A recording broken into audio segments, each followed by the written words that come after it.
The snow was coming down harder than Elena had seen all week. She pulled her jacket tighter and checked her watch. It was getting late, and she still had 2 hours of hiking before reaching her truck. The mountain trail was getting dangerous, but she knew these paths like the back of her hand.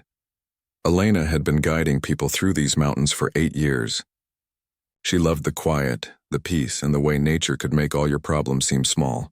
This weekend she had come alone. No tourists asking questions. No worried parents checking their phones for signal. Just her and the wilderness. The wind was picking up now, making the pine trees dance and creak. She could hear something else too. Something that didn't belong. It sounded like someone calling for help, but it was faint, almost lost in the storm. She stopped walking and listened carefully. There it was again. A weak voice somewhere off the main trail. Elena's heart started beating faster. People weren't supposed to be out here. The weather service had warned everyone to stay home because of the storm coming. Following the sound, she left the safe trail and pushed through the thick snow. Her boots sank deep with each step, making it hard to walk. The voice was getting clearer now, and she could tell someone was in serious trouble. That's when she saw him. A man was lying in the snow about 50 feet away, barely moving. His dark hair was covered with ice, and his expensive winter coat was torn in several places. Blood was visible on the snow around him, bright red against the white. Elena rushed over and knelt beside him. He was breathing, but his breath was shallow and weak. His lips were turning blue, which meant hypothermia was setting in. She had seen this before during her rescue training. Without help, he would be dead within hours. The man's eyes opened slightly when she touched his shoulder. He tried to say something, but the words came out as whispers. Elena couldn't understand what language he was speaking, but she could hear the pain in his voice. She quickly checked him for injuries. His left leg looked broken, bent at an odd angle.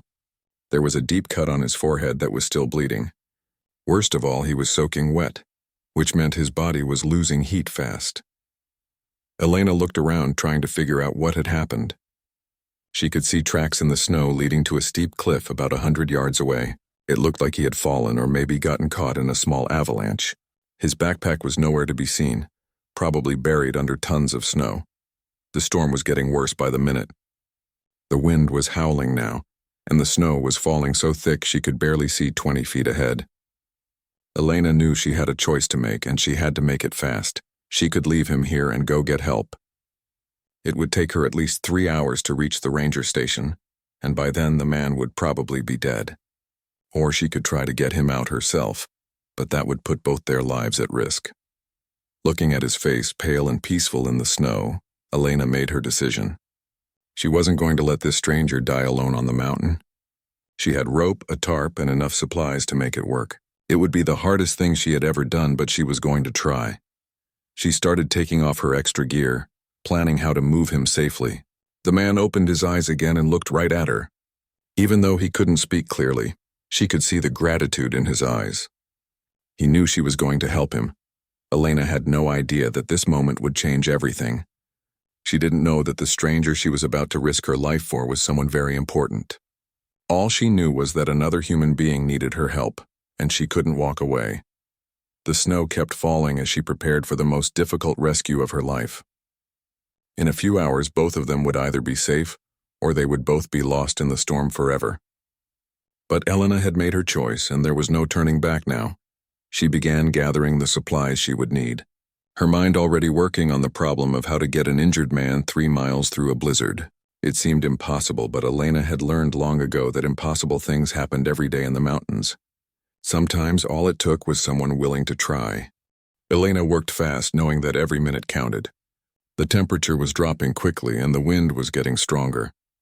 She spread her camping tarp on the ground next to the injured man, and began creating what would hopefully save both their lives. Using her climbing rope and tent poles, she built a makeshift sled. It wasn't pretty, but it would have to work. She had done this once before during a training exercise, but never in a real emergency, and never in weather this bad. The hardest part was moving the man onto the sled without making his injuries worse. His broken leg needed to stay straight, and she was worried about internal injuries she couldn't see. Every time she moved him, he groaned in pain, even though he was barely conscious. She wrapped him in her sleeping bag and tied him securely to the sled. Then she took off her own warm jacket and put it over him too. The cold bit into her immediately, but she knew he needed it more than she did. Hypothermia would kill him faster than it would kill her. Elena attached the rope to her climbing harness and took her first step forward. The sled was heavy, much heavier than she had expected. The snow was deep and soft, which made pulling even harder. After just 10 steps, she was already breathing hard. The trail back to the ranger station was 3 miles long and mostly uphill. In good weather, it was an easy 2-hour walk. But dragging an injured man through a blizzard was going to be like running a marathon while carrying a piano. She settled into a rhythm. Pull for 20 steps, then stop and check on the man. Pull for 20 more steps, then rest for 30 seconds. The snow was getting deeper as they went, sometimes coming up to her knees. More than once she stumbled and almost fell. After the first mile, Elena's legs were burning. Sweat was freezing on her face as soon as it appeared. Her hands were so cold she could barely feel the rope anymore. But every time she looked back at the man on the sled, she found the strength to keep going. The stranger drifted in and out of consciousness. Sometimes he would mumble something she couldn't understand. Other times he would look up at her with eyes that seemed to say, "Thank you." She started talking to him, just to keep him awake and to keep herself focused. "We're going to make it," she told him as she pulled the sled around a fallen tree. "The ranger station has a radio. They'll get a helicopter up here as soon as the storm clears." She wasn't sure if he could hear her, but she kept talking anyway. The second mile was worse than the first. The trail got steeper and Elena had to stop every few minutes to catch her breath. The rope was cutting into her shoulders, even through her thick sweater. Her water bottle was almost empty and she was starting to feel dizzy. But the worst part was watching the man get weaker. His breathing was becoming more shallow and his skin was getting paler. A few times she had to shake him gently to make sure he was still alive. She knew that if she didn't get him to help soon, all this effort would be for nothing. Halfway through the second mile, disaster struck. Elena stepped wrong and fell face first into the snow. The sled jerked to a stop behind her and she heard the man cry out in pain. For a moment she just lay there exhausted and discouraged. Getting back up was the hardest thing she had ever done. Her whole body was screaming at her to just rest, to lie down in the soft snow and sleep. But she looked back at the stranger who was depending on her, and somehow found the will to stand. "Sorry about that," she said to him, brushing snow off her face. "I'm not used to having passengers." She thought she saw him try to smile, which gave her hope. The last mile was a blur of pain and determination. Elena's legs felt like rubber and her lungs burned with every breath of the cold air. Several times she had to stop completely and just focus on not passing out. But she never once thought about giving up. As they got closer to the ranger station, Elena started to worry about a new problem. What if nobody was there? The station was usually empty during big storms. If she got all the way there and found it locked up, she wasn't sure she would have the strength to go anywhere else. But she pushed those thoughts away and focused on putting one foot in front of the other. The man on the sled was still alive, still breathing. As long as he was fighting, she would keep fighting too. Together, they were going to beat this mountain and this storm. Elena had no idea that news crews were already gathering in the valley below, or that search teams had been looking for the stranger for 3 days. All she knew was that a fellow human being needed her help, and she was going to give everything she had to save him. Just when Elena thought things couldn't get worse, the storm decided to show its true power. The wind suddenly picked up to a roar, and the snow started falling so thick she couldn't see her own feet.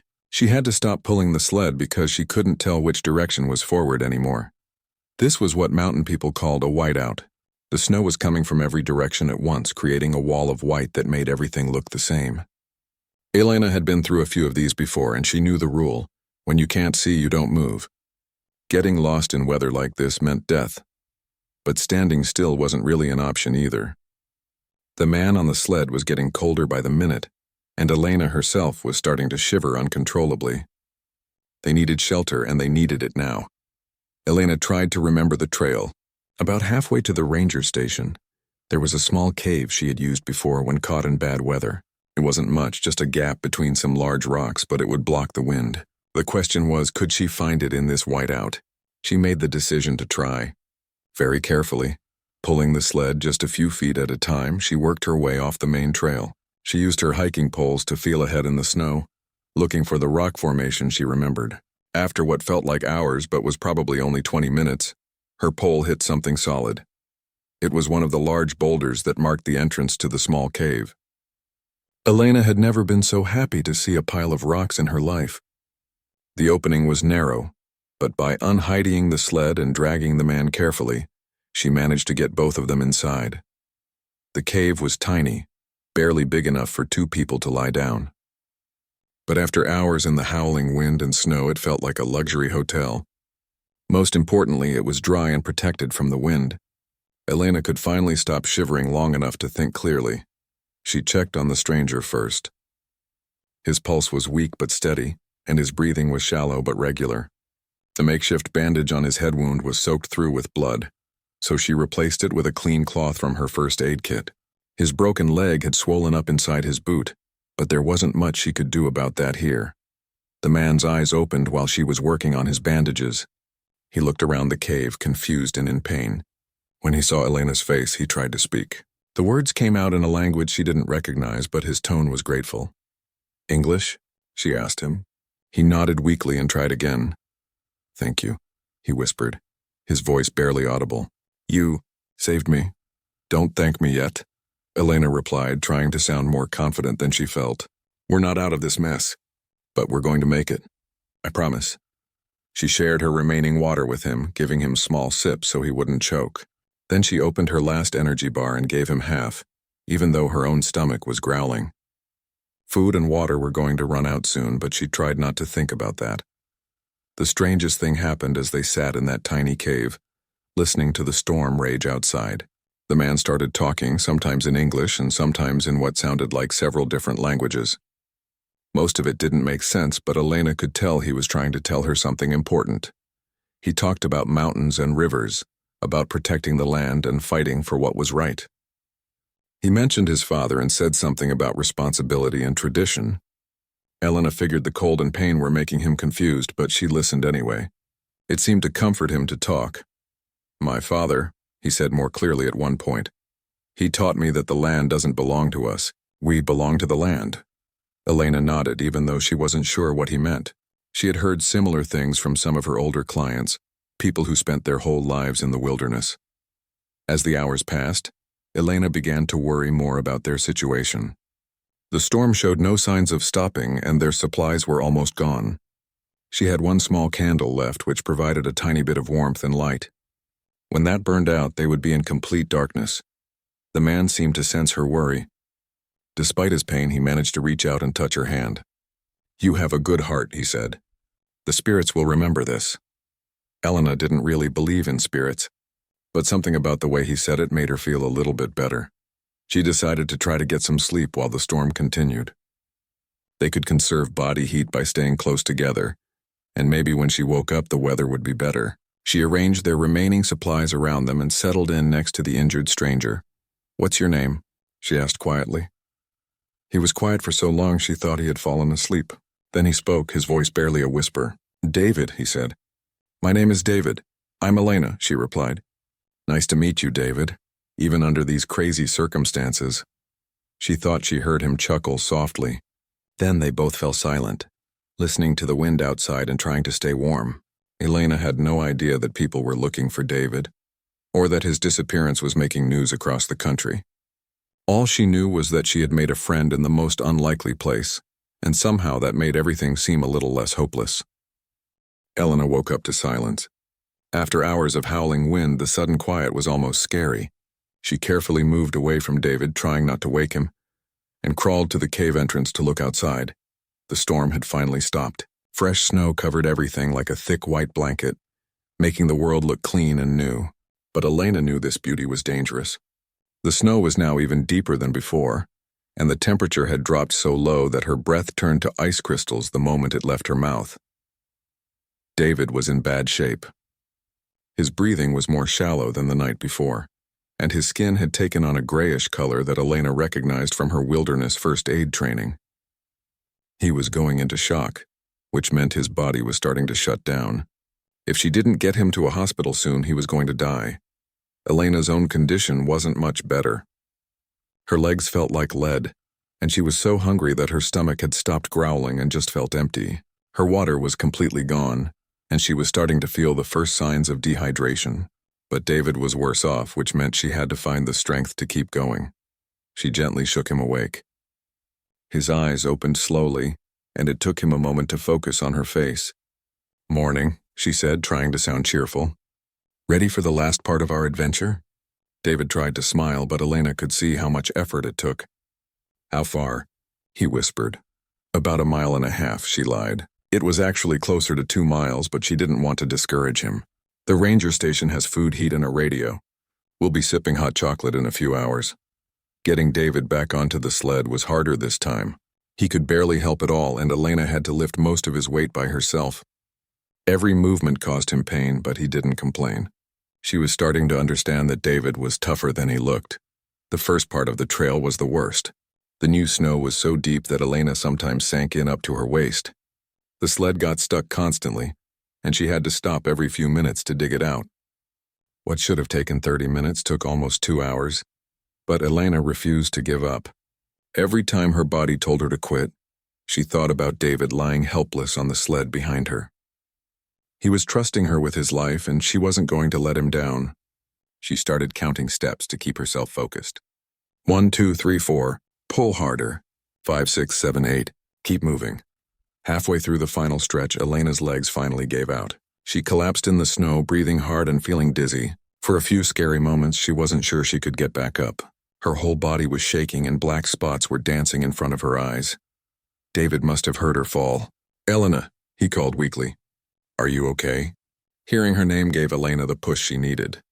She rolled over and looked back at him. His face was pale and worried, and she realized that he was just as scared as she was. But he was depending on her, and she couldn't let fear win. "I'm fine," she said, forcing herself to stand up. "Just taking a little break."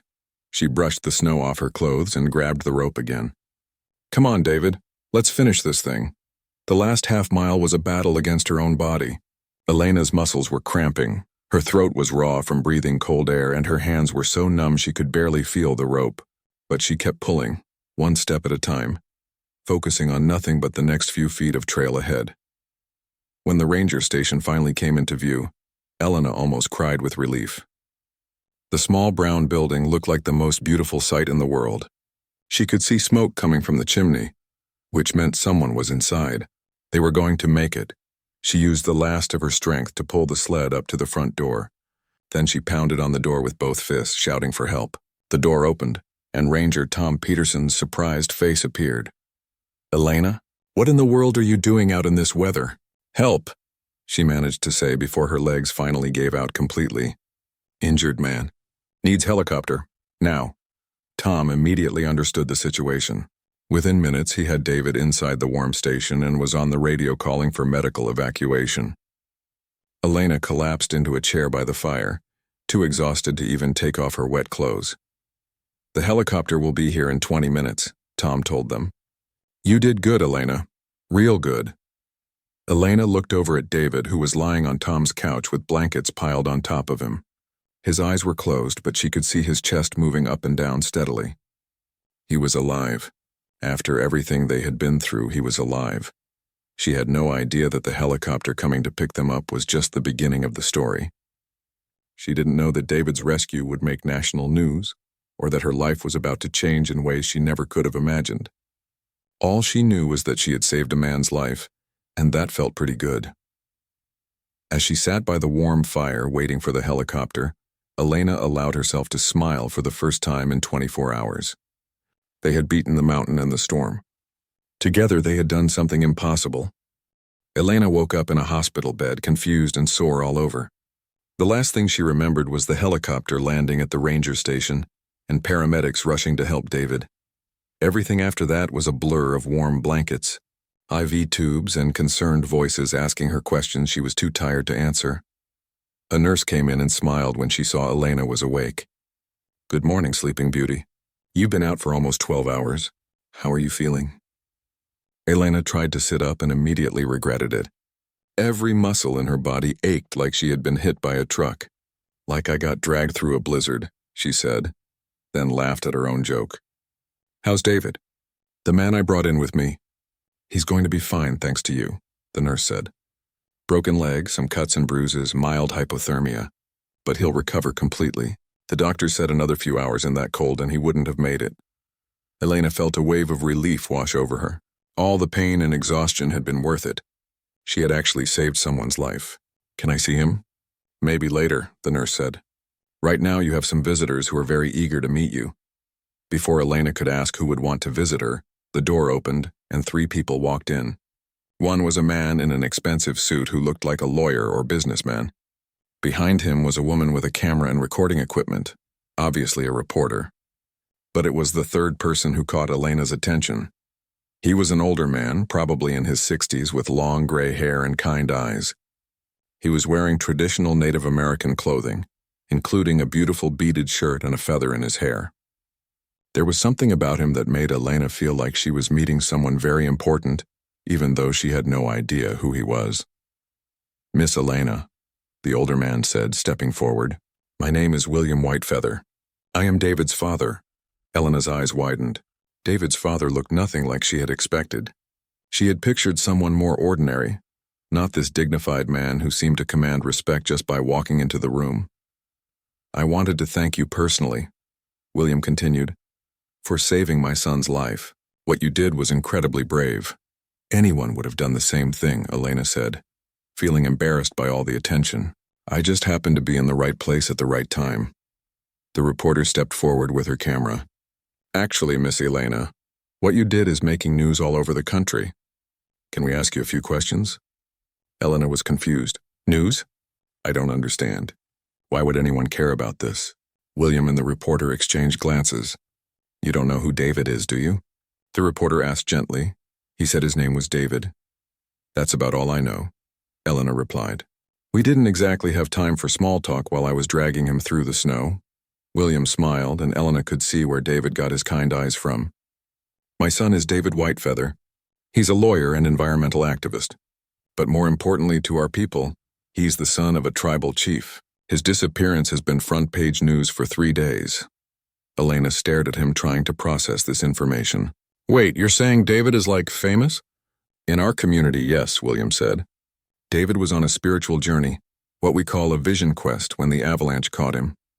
Our search teams had been looking for him for 3 days.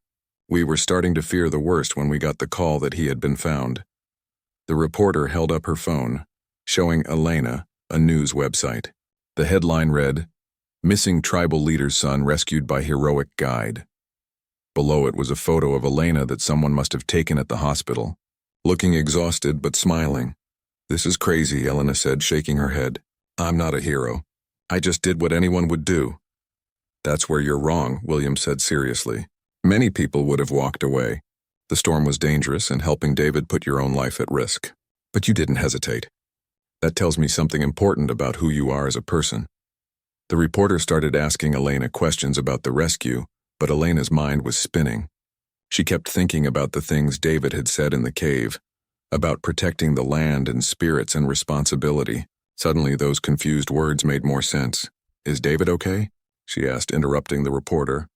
I mean, really okay? He's going to make a full recovery, William assured her. The doctor said you did everything right.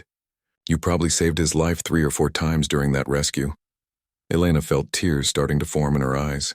The stress and exhaustion of the past day was finally catching up with her. But more than that, she was overwhelmed by the realization that her split-second decision to help a stranger had become something much bigger than she ever imagined. There's something else, William said gently. Our tribal council would like to meet with you when you're feeling better. What you did for David, for our family, deserves recognition. We don't forget acts of courage and kindness. Elena nodded, still trying to understand how her life had suddenly become so complicated.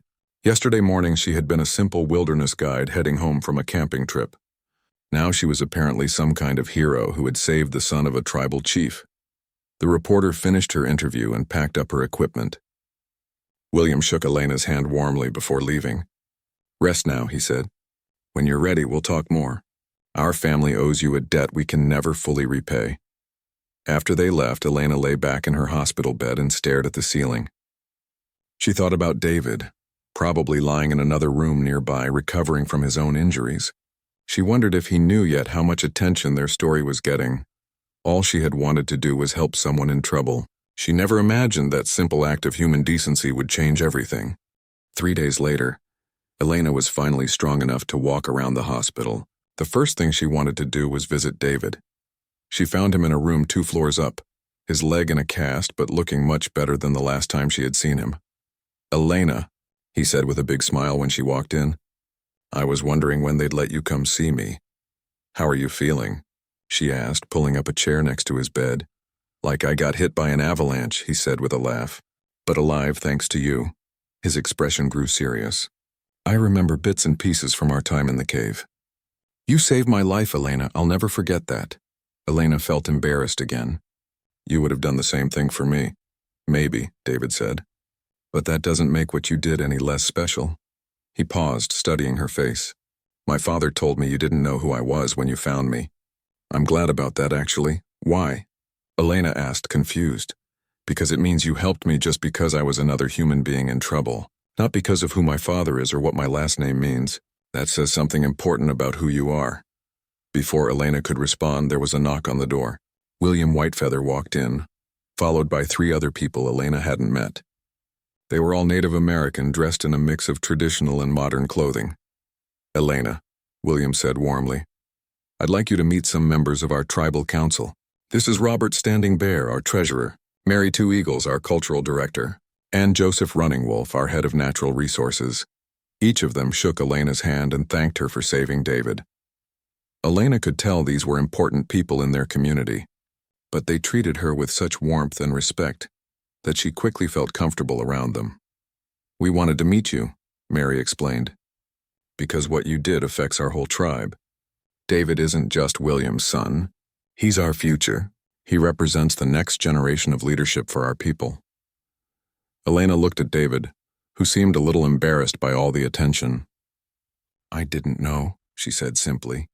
"That's exactly why we're here," Robert said. "You didn't help David because you knew he was important to us. You helped him because it was the right thing to do. That kind of character is rare in this world." William sat down across from Elena. "Let me tell you more about David so you understand why your actions mean so much to us. He graduated from Harvard Law School 5 years ago. He could have taken a job with any big law firm in the country and made a lot of money. Instead, he came home to help our people." "Help them how?" Elena asked. "Fighting to protect our land," David said from his hospital bed. "Big companies want to mine, drill, and cut down trees on territory that's been ours for centuries. I used my law degree to stop them." Joseph leaned forward. "David has won 3 major court cases in the past 2 years. He saved thousands of acres of forest and kept mining companies away from our sacred sites. Without him, our children and grandchildren would inherit a wasteland." Elena was starting to understand why everyone was making such a big deal about David's rescue. He wasn't just one person. He was protecting an entire way of life for his people. "The vision quest David was on," Mary explained, "is a traditional spiritual journey that young leaders take when they're facing important decisions. David was seeking guidance about his next steps in protecting our land." "What kind of guidance?" Elena asked. David smiled. "I was trying to decide whether to run for tribal chairman when my father retires next year. It's a big responsibility, and I wanted to make sure I was ready." He paused. "I think getting lost in that avalanche and meeting you was part of the answer I was looking for." William nodded. "In our tradition, we believe that everything happens for a reason. David's accident brought you into our lives, Elena. We think that's significant." Elena wasn't sure what to say. She had never been very spiritual, but there was something about the way these people talked about fate and purpose that made her think. "We'd like to invite you to our reservation," Robert said. "We want to hold a ceremony to honor what you did for David and our tribe." "I don't need any honors," Elena said quickly. "I just did what felt right." "That's exactly why you deserve recognition," Mary said with a smile. "Real heroes never think they're heroes." David sat up straighter in his hospital bed. "Elena, there's something else. My law practice focuses on environmental protection, but I need people who understand the wilderness, who can guide me to the places that need protection. Would you consider working with us?" Elena was surprised. "You mean like a job?" "More than a job," David said. "A partnership. You know these mountains better than anyone. You could help us identify the areas that are most important to preserve. You could be our eyes and ears in the wilderness." Elena looked around the room at all these people who had become so important to her in just a few days. A week ago, she had been a simple wilderness guide with no big plans for the future. Now she was being invited to join a mission that could help protect the lands she loved. "I need to think about it," she said finally. "Of course," William said, standing up. "Take all the time you need. But remember, Elena, sometimes the path we're meant to walk finds us when we least expect it." After everyone left, Elena sat with David for a while longer. They talked about their time in the storm, filling in details they both remembered. But mostly, Elena found herself thinking about the opportunity David had offered her. She had always loved the wilderness, but she had never thought about how she could help protect it.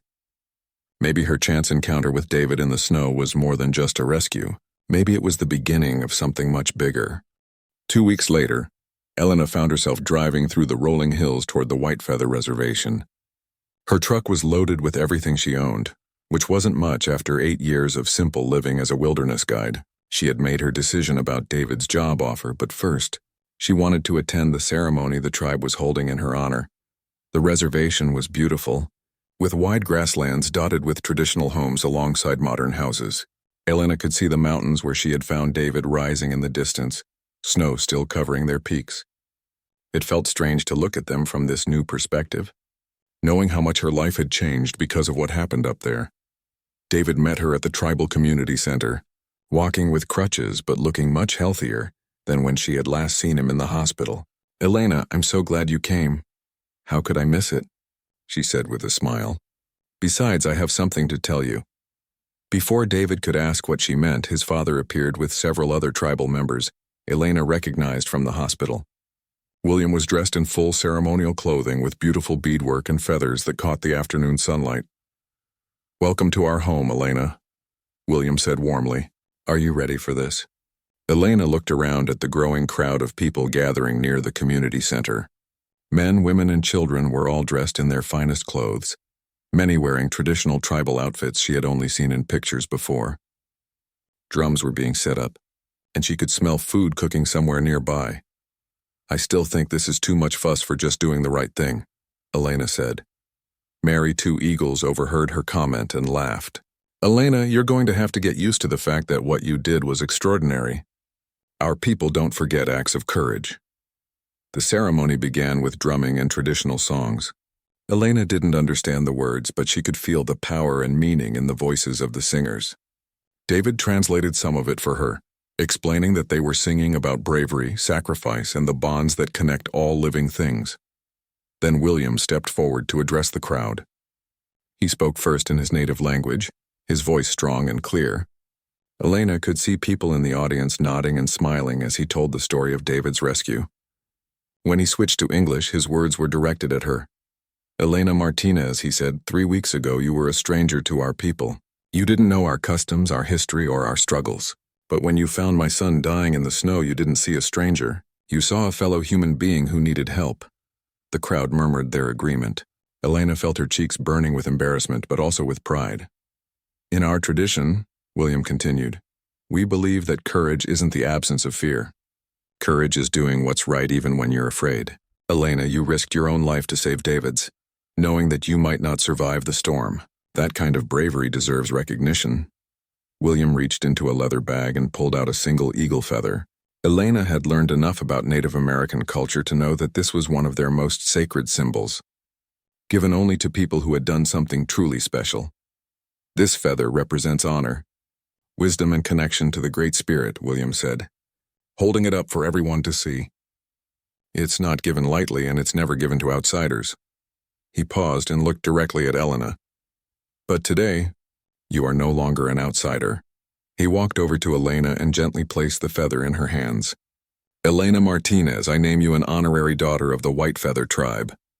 You will always have a place among our people." Elena stared down at the beautiful feather, overwhelmed by the honor. She had never owned anything that felt so precious and meaningful. When she looked up, she saw that many people in the crowd had tears in their eyes. But William wasn't finished. "There's something else," he said.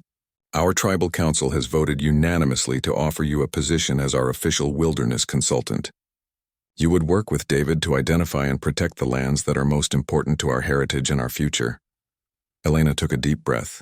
This was her moment to give David the answer she had been thinking about for 2 weeks. "I accept," she said loudly enough for everyone to hear. The crowd erupted in cheers and applause. David's face lit up with the biggest smile Elena had ever seen. Several people came forward to congratulate her and welcome her officially to their community. Later, as the ceremony wound down and people began to drift toward the feast that had been prepared, Elena sat quietly with David and his father. She was still holding the eagle feather, turning it over in her hands and marveling at its perfect design. "Nervous about your new job?" David asked. "Terrified," Elena admitted. "I know mountains and trails, but I don't know anything about law or politics or fighting big companies." "You don't need to," William said. "David knows the law. You know the land. Together, you'll be unstoppable." Elena looked out at the mountains again, thinking about all the wild places she had explored over the years. For the first time, she would be doing more than just enjoying their beauty. She would be helping to protect them for future generations. "I have one condition," she said to David. "I want to go back to the place where I found you. I want to see it again when it's not a life or death situation." David grinned. "Deal. But this time we're bringing better gear and checking the weather forecast first." Elena laughed, fingering the eagle feather that now symbolized her new life and new purpose. 3 weeks ago, she had been a wilderness guide with no particular direction. Now she was an honorary member of a Native American tribe and a partner in a mission to protect the land she loved. Sometimes, she thought, the most important journeys begin with a single step into the unknown, or in her case, with the decision to help a stranger lying in the snow. 6 months later, Elena stood on a ridge overlooking a vast valley that few people had ever seen. Ancient pine trees stretched as far as the eye could see, and a crystal-clear river wound through the bottom like a silver ribbon. This was exactly the kind of place she and David had been working to protect. "The mining company wants to clear-cut this entire valley," David said, joining her on the ridge. His leg had healed completely, and he moved through the wilderness almost as easily as Elena did. "They say there are valuable minerals under these trees." Elena shook her head in disgust. "They want to destroy something that took hundreds of years to grow so they can make money for a few years. It doesn't make sense. That's why we're here," David reminded her, "to make sure it doesn't happen." Their partnership had been more successful than either of them had imagined. Elena's knowledge of the wilderness combined with David's legal skills had already saved 3 different areas from development. They had stopped a logging operation, prevented a mining company from drilling near a sacred site, and convinced the state government to create a new nature preserve. But more than their professional success, Elena had found something she hadn't expected: a real friendship with David and his family. She had moved to a small cabin on the reservation, and hardly a day went by without someone from the tribe stopping by to chat or ask for her help with something. "Remember when you asked me about my vision quest?" David said as they made their way down into the valley to document the wildlife they found there. "You said you were looking for guidance about whether to run for tribal chairman." Elena recalled. "I got my answer," David said. "Not from sitting alone on a mountain, but from working with you these past 6 months. I'm going to announce my candidacy next month." Elena stopped walking and stared at him. "David, that's wonderful. Your people need someone like you leading them." "I couldn't do it without knowing you'll be here to help," he said. "Environmental protection is going to be the biggest issue facing our tribe over the next decade. Having you as a partner gives me confidence that we can win these fights." They spent the rest of the day exploring the valley, taking photographs and GPS coordinates that David would use in court documents. Elena also gathered samples of rare plants she had found, which could help prove that the area was too environmentally important to destroy. As the sun began to set, they made camp by the river. Elena couldn't help but think about how different this camping trip was from her solo adventure 6 months ago. That night, she had been alone and focused only on her own enjoyment of the wilderness. Now she was part of something bigger, working to protect places like this for everyone. "Elena," David said as they sat around their small campfire, "I want you to know how much your friendship has meant to me, not just because you saved my life, but because you've helped me become a better person." "How's that?" Elena asked. "Before the accident, I was fighting to protect our land because it was my duty, because it was what my father and the tribe expected of me. But watching you work, seeing how much you truly love these places has reminded me why this fight matters. It's not just about legal victories or political power. It's about preserving something sacred. Elena poked at the fire with a stick, watching the sparks float up toward the stars. You know what's funny? I used to think that loving nature meant keeping it to myself, enjoying it alone. But now I realize that real love means sharing it and protecting it so other people can love it too. The next morning, they hiked out of the valley and drove back to the reservation. Elena had calls to return from 2 different environmental groups who wanted to hire their consulting firm. David had a court hearing the following week for another case they were working on. Their little law office, set up in a converted house near the tribal headquarters, had become busier than either of them had expected. Word was spreading throughout the region about their successful track record, and other Native American tribes were asking for their help with similar problems. Elena's phone rang as she was updating their files. It was a reporter from a major magazine who wanted to do a story about their work. 6 months ago, Elena would have been terrified by that kind of attention. Now she understood that publicity could help their cause. After she hung up, David looked over at her with a grin. "Remember when you said you weren't a hero?" Elena laughed. "I still don't think I'm a hero. I think I'm just someone who found the right work to do." "Maybe that's what heroes really are," David said. "People who find work that matters and do it well even when it's hard." That evening, Elena sat on the porch of her cabin, watching the sunset paint the mountains gold and purple. The eagle feather William had given her was displayed on her mantelpiece inside, a daily reminder of how much her life had changed. She thought about the stranger she had found in the snow 6 months ago, half dead and helpless. Now that same man was her business partner, her best friend, and soon would be the leader of his people. Together they were protecting thousands of acres of wilderness that might otherwise have been destroyed. Elena had learned something important during those months. Sometimes the most meaningful journeys don't start with careful planning or big dreams. Sometimes they start with a simple decision to help someone who needs it. From that one moment of human kindness, everything else had grown. As the first stars appeared in the darkening sky, Elena smiled and went inside to prepare for another day of work that mattered. She had found her purpose, her home, and her people, all because she had once chosen to drag a wounded stranger through the snow.